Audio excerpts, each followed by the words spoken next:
Muito bem, está começando o primeiro programa do ano de 2026, o programa Fala Messias, um programa que conecta a teologia com o seu dia a dia.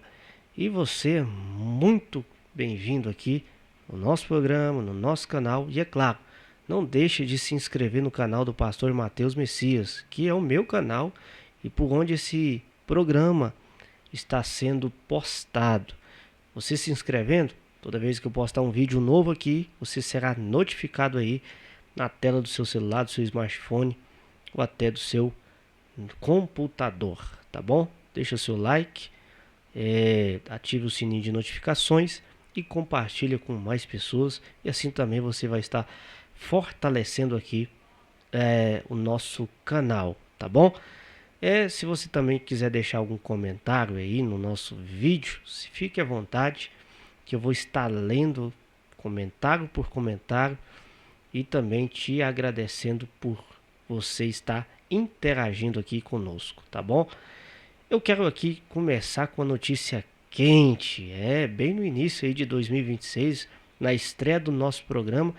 Eu já quero aqui comentar uma notícia picante aí que está bombardeando as páginas de notícias, não somente aqui da América Latina, mas de todo o mundo.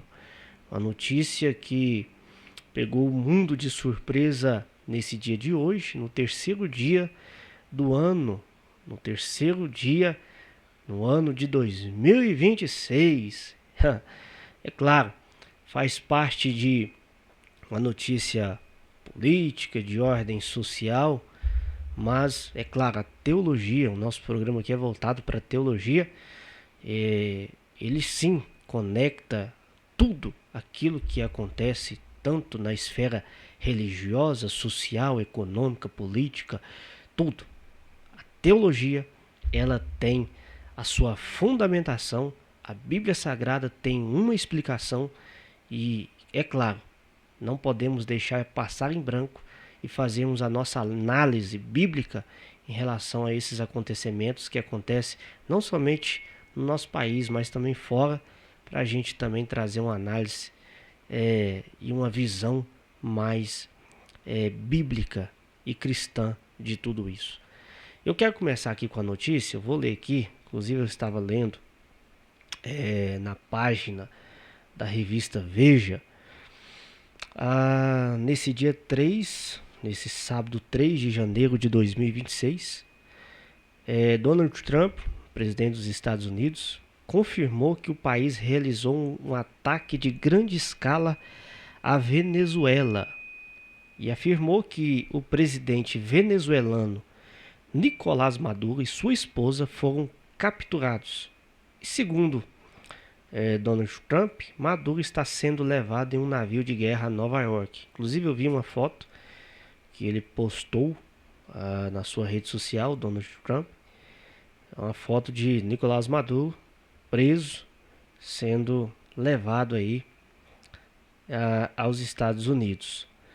E Nicolás Maduro está sendo acusado de vários crimes aqui, inclusive a Secretaria de Justiça dos Estados Unidos, Pam Board, afirmou que Maduro em breve enfrentará a força total da justiça americana, em solo americano e em tribunal americano.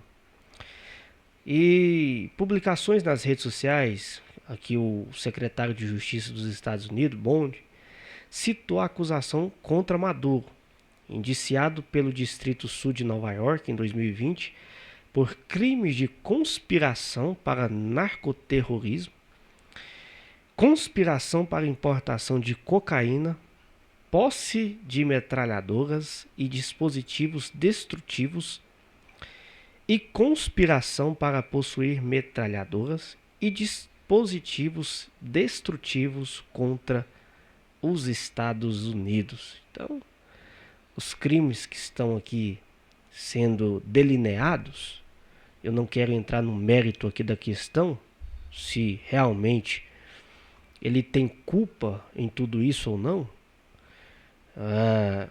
Eu não quero entrar nesse mérito dessa questão, apesar que existe muita questão política aqui por trás, inclusive o fato do presidente americano Donald Trump estar fazendo todo esse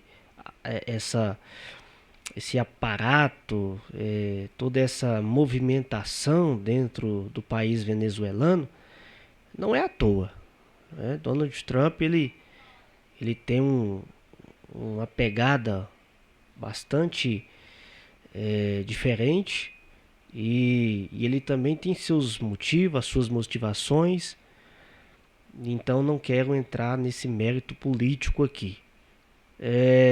Fato é que também, que eles não citam na notícia, é a questão de Nicolás Maduro pelo seu tipo de regime que ele estava vindo conduzindo o país após a morte, né, de Hugo Chávez, o antigo presidente da Venezuela.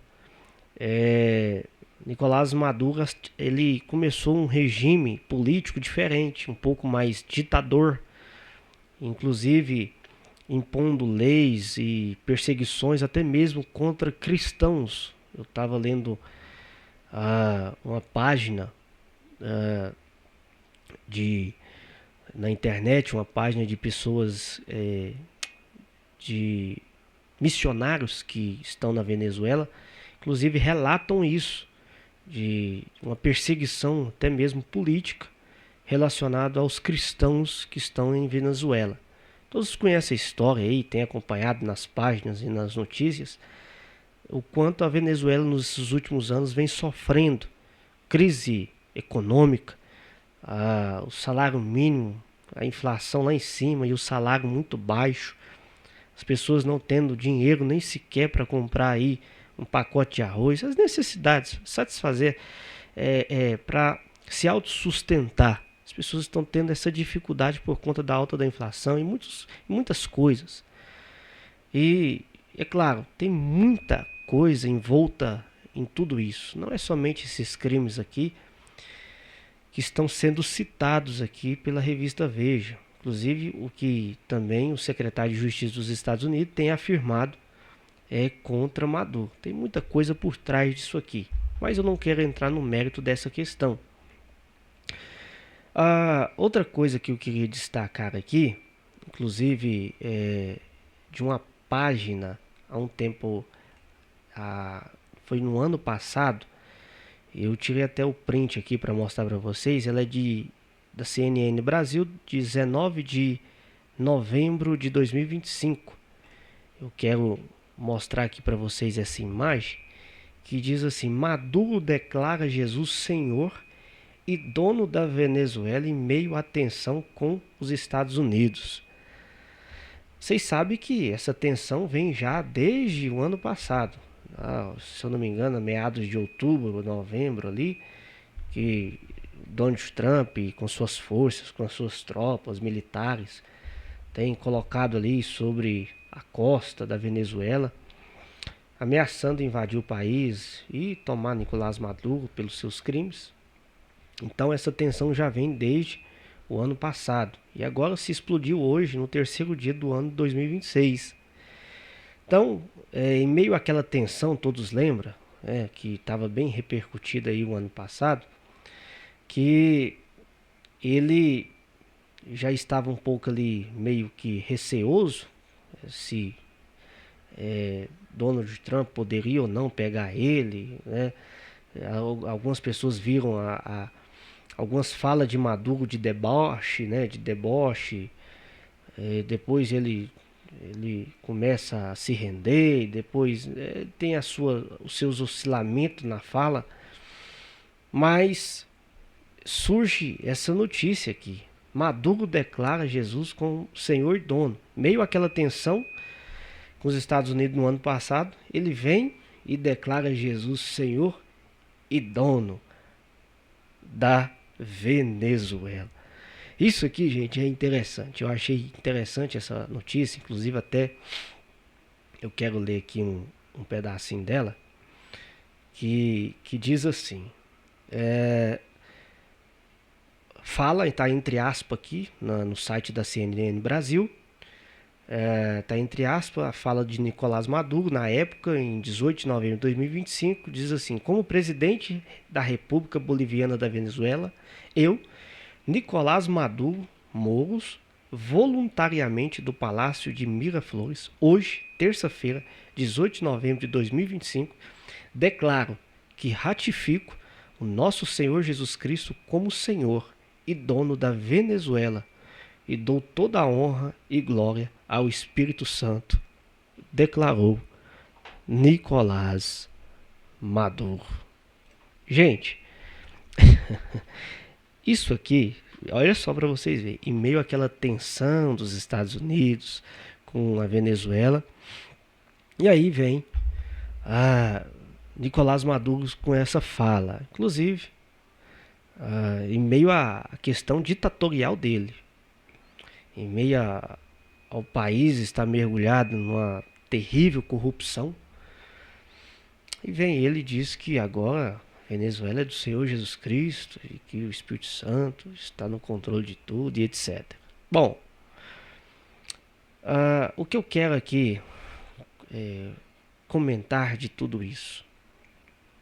Não quero me ater aqui aos pós e contras. Claro que tem aqueles que são a favor, né? Tem pessoas aí que estão soltando foguete com a prisão de Nicolás Maduro. Outros estão comentando aí nas redes sociais, deveria vir para o Brasil, fazer a mesma coisa com o nosso presidente, etc. Eu não quero entrar no mérito dessa questão. E também tem aqueles que são contra esse tipo de atitude dos Estados Unidos. Mas eu não quero entrar nessa questão. O que eu quero dizer aqui é o seguinte: tanto na Venezuela, quanto no Brasil, quanto também em outros países, as pessoas não suportam mais um regime cheio, um regime marcado, um regime que é manchado pela corrupção. As pessoas estão enojadas dessa política suja que não em todos os lugares, mas a corrupção ela está instalada, vamos assim dizer, em todos os lugares. É bem verdade que tem lugares que tem bem um pouco menor a corrupção, mas em outros lugares já é escancarado. O fato é que eu quero me ater aqui é o seguinte: corrupção, ela está no coração do homem desde o início do Éden. Gênesis capítulo 3. Nós vemos a queda do homem. Nós vemos que o homem, Deus planta o homem no jardim. Adão e Eva são plantados ali. Deus então fornece, dá de presente, vamos assim dizer, para o homem um belo jardim, para ele cuidar, para ele cultivar. E o que acontece? Vem uma serpente, um animal usado por Satanás, conversa com a mulher, convence a mulher, faz uma proposta para a mulher. A Bíblia diz que ela, ouvindo a voz da serpente, ela viu aquela árvore, agradou, desejou, comeu e depois deu para o seu marido. Observe bem. Onde entra aqui o pecado?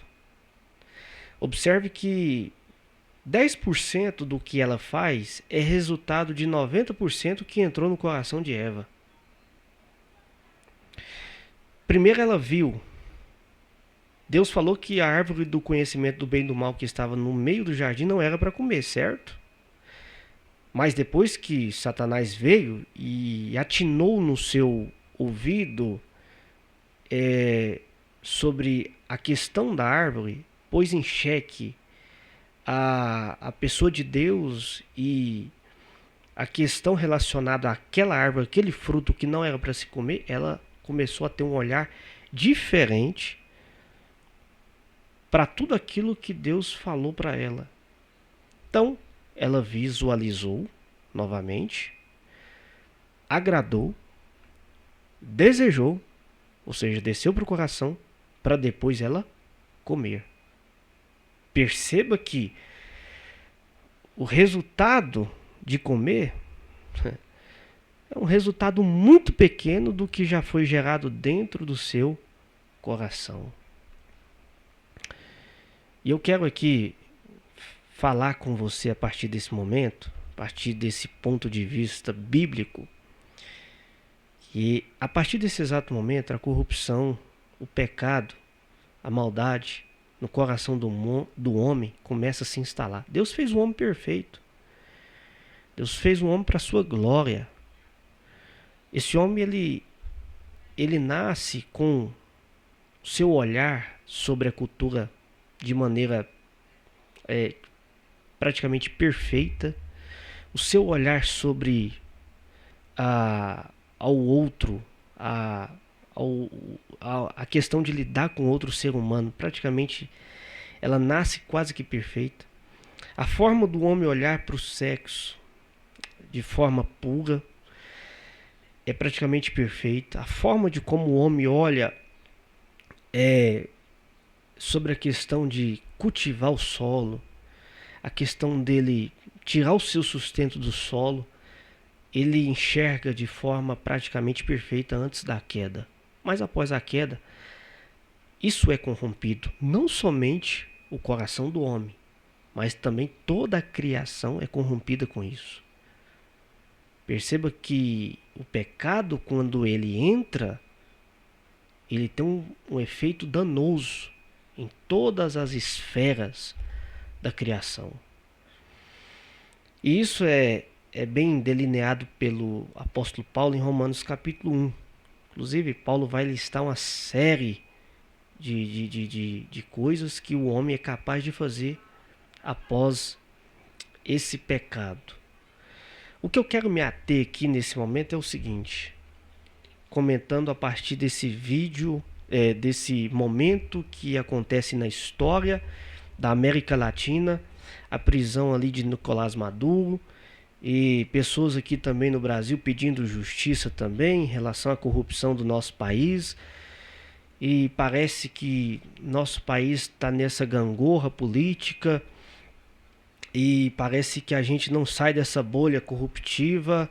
As pessoas querem cada dia melhora na economia, na política, no social.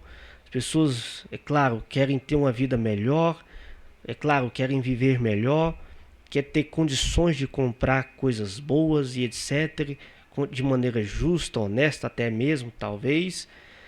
Fato é que, enquanto nós não começarmos a entender de maneira bíblica o que é corrupção, o que é pecado, a gente vai começar a aplaudir esse tipo de justiça, como Donald Trump fez, e ver ela como solução. Isso aqui é um problema muito sério. O que Donald Trump fez, talvez pode ser uma solução? Sim. Pode resolver o problema? Talvez sim. Ele colocando outra pessoa para assumir o governo do país venezuelano, pode acabar de vez com o problema? Talvez sim. Mas também isso não é a resolução do problema. Por quê? Porque a corrupção ela vai estar no coração do homem em todas as esferas. O que combate a corrupção do coração do homem? O que combate, o que freia a corrupção do coração humano? O que detém, o que freia esse pecado que está intrínseco nos nossos corações? É a palavra de Deus. É a Bíblia Sagrada. É o Evangelho. Puro e simples. É ele que detém a força do pecado do coração do homem. Enquanto nós, como igreja, como cristãos, não entender isso, não adianta.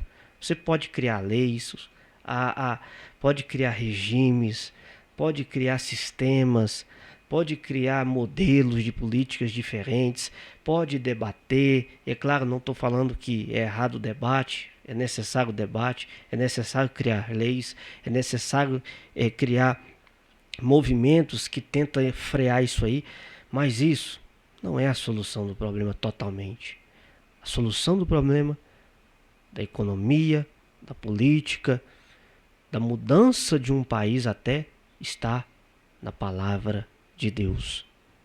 E aqui eu quero me atentar aos líderes do nosso país, que eu digo Brasil, especialmente o nosso país, porque eu sou brasileiro, sou goiano e sou um anapolino aqui do meu estado de Goiás.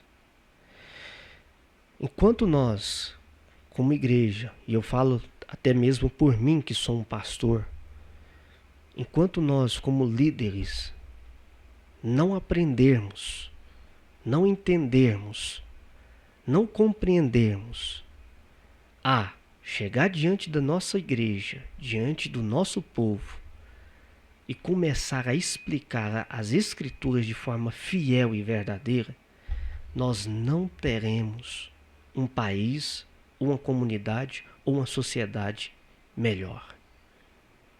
O que muda a vida de uma sociedade, o que muda a vida de uma comunidade é a palavra de Deus. A Bíblia está recheada de fatos, de histórias que a palavra de Deus proporcionou de mudança em uma comunidade. Quando você olha Neemias capítulo 8, o povo voltou de um cativeiro, de uma crise tão grande. Após 70 anos, eles voltam ali do cativeiro babilônico, e quando eles voltam arrasados, a terra está arrasada, Jerusalém está arrasada. O que Esdras faz? Esdras pega o livro da lei, começa a ler ali em praça pública, o povo se reúne, e após ele explicar, interpretar as escrituras para o povo começa a chorar, o povo começa a se arrepender dos seus pecados, e há uma mudança de comportamento, há uma mudança de atitude, há uma mudança de cenário. E o que acontece? Reconstrução dos muros. Jerusalém reconstruída. Então, enquanto nós, como sociedade, não começarmos a aglutinarmos para isso, como povo de Deus, nós não teremos uma sociedade forte. O povo de Deus, ele tem que fazer a diferença na sociedade. E aqui eu quero me ater a você que é pastor, que é líder, que é pregador. Você que toma conta de uma igreja, de um rebanho, que está ali todos os dias com o seu povo. O que você tem ensinado na sua igreja? O que você tem ensinado para o seu povo? É a palavra de Deus? Ou é aquela palavra superficial que não diz, não traz sustento para a pessoa encarar a vida, encarar os problemas, encarar a realidade que está lá fora? Os problemas estão aí, econômico, social, político. As pessoas estão aí, indecisas, quem vai decidir, quem não. Esse ano de 2026 teremos eleições no país. E as pessoas, da forma que eu estou vendo a sociedade, uma sociedade que não lê, uma sociedade que não abre a Bíblia para ler, uma sociedade que termina o ano, às vezes não leu nenhum livro sequer. Como é que essas pessoas vão decidir o futuro de um país? Então, nós como igreja, nós como pastores, como líderes, devemos explicar isso para a igreja de forma bíblica. Como ser um homem, uma mulher de Deus dentro da sociedade, dentro da política, dentro de um sistema corrupto. Como ser um homem de Deus ali dentro. Porque o que acontece hoje no nosso país é o seguinte: o camarada vai lá, diz que é um pastor, né? Agora se candidato a deputado estadual, federal, e ali todo mundo, nossa, ele vai ser o salvador da pátria, vem com os argumentos bíblicos e etc e tal. Nem sempre isso quer dizer a realidade do que está no coração. Assim como Nicolás Maduro, ele não disse que Venezuela é o do Senhor Jesus Cristo? E era. Não sei.